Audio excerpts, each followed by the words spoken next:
we have two questions. Somebody asked about cloud security, and I am glad to find out how about it. I mean, as you talk about machine learning and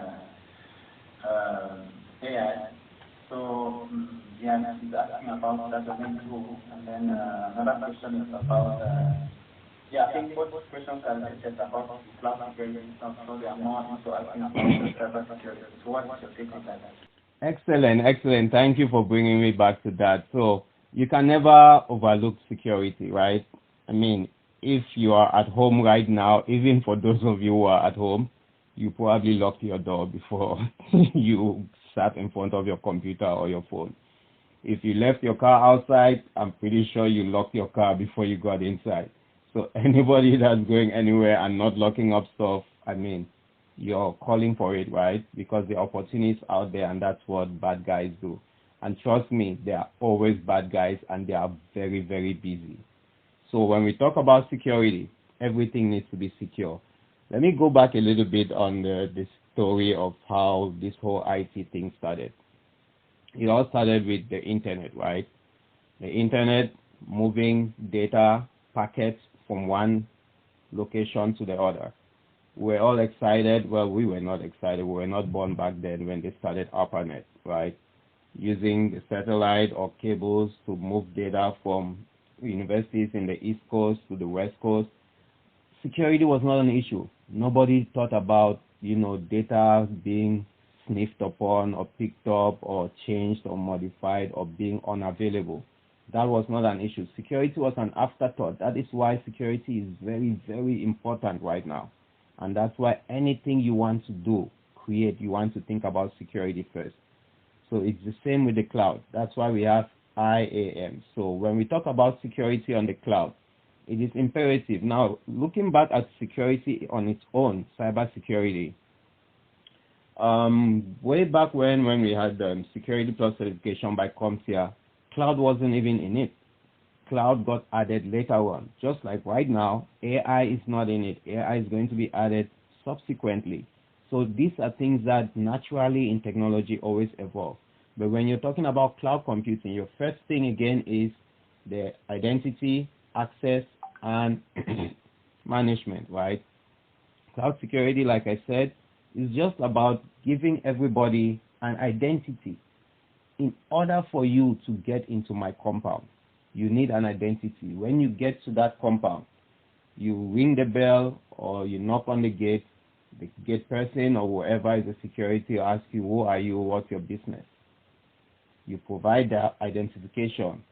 I am Jones, I'm here for our class. Awesome.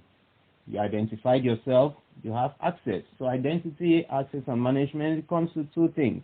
Well, not two things, three things. Authorization, or should I start with authentication? Authorization, and I think it's accountability as well. So you will get you have to authenticate yourself. My name and password are this and that. If it matches, they give you access. But just because you got into the compound, that does not mean you have access to the kitchen. Okay? Just because you got into the compound doesn't mean you have access to the guest area or or all the areas, because you have cloud the network and so on, the subnets, they have all identification. So you as a user, you have your identity. Not necessarily just your username and password. It goes more than that. There's something known as the least privilege. They give you just what you need. And then there's also role-based access control. Those are the keywords that you have to remember. But one thing that is critical to note is that identity is not limited to just the users. The applications also get identity, because each application or these services that we talk about when we talk about microservices, the application needs its identity, its IP address, for instance. Do they have access to this subnet? If they do have access, the firewall needs to grant them access or deny access to this. Do they have access to this database? And then you have a vault where you keep your secrets. So those secrets, again, are those passwords that you use to be able to communicate with different services. Whether you're communicating with the database, or you're communicating with another service, or you're using an API, which stands for an application programming interface. to touch base with someone else. So that is what security has to do with it. But if you already know cybersecurity, implementing it in the cloud is easy, just like networking. If you're already a network engineer, that's totally fine. You already understand what TCP/IP is.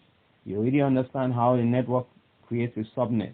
You already understand routing. You already know all the different layers of the architecture to be able to take that knowledge and leverage it in your networking services of your cloud. So I'm not sure if that answers the question about security IAM in a cloud setting. Awesome. So again, security, CIHYA. You have to talk about confidentiality. How do we protect that data? How do we protect all the information? How do we protect our services? You have other things that you look at, like segmentation. You want to have that authentication, authorization, and accountability, keeping logs. Then you have that confidentiality. You want to make sure that if I'm sending a letter to Mr. Chris, he is the only one that can open that letter. In order for him to open it, he's going to need either his private key to have access to it and his public key to show that he's the one. So, public-private keys, we also have to understand the PKIs. Now, we also have integrity. We want to make sure that if I'm sending a message to Mr. Chris and say, hey, can you send $10,000 to Mr. Jones, that message does not get manipulated. That message does not get changed. Because instead of him sending $10,000 to Mr. Jones, he might end up sending $200,000 to Mr. Henry. Now that becomes a major problem because that's not what I said, because the integrity of that message has been changed. So you want that integrity. Other bad guys do many things. For instance, somebody might be upset with a political figure.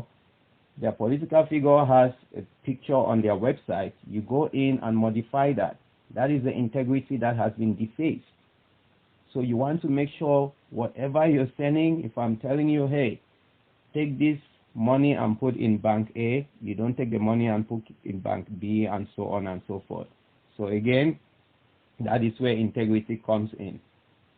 C for confidentiality, I for integrity, A for availability.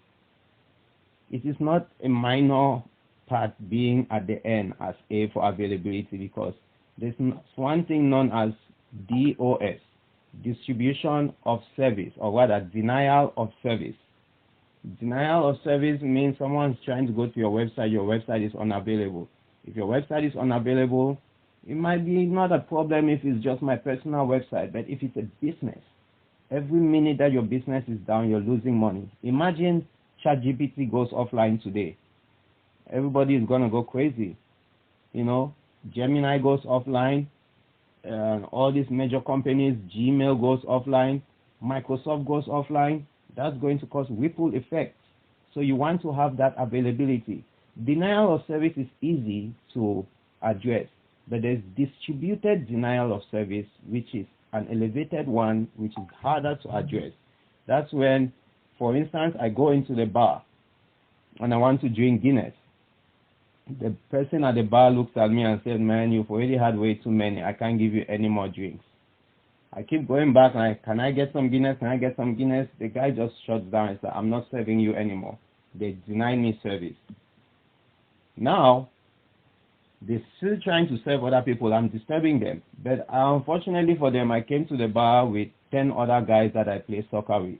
So all 11 of us, I go and tell those guys, let's get to the bar and ask this guy to give us drinks. So all 11 people are asking him, give me Guinness, give me Guinness. What do you think the barman will do?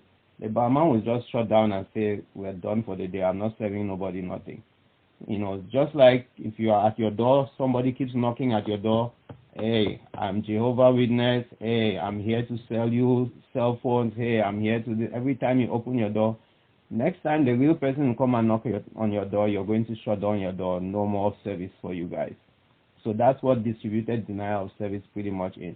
But on the cloud is inherently built on the internet. So the cloud is able to manage all of these things for us.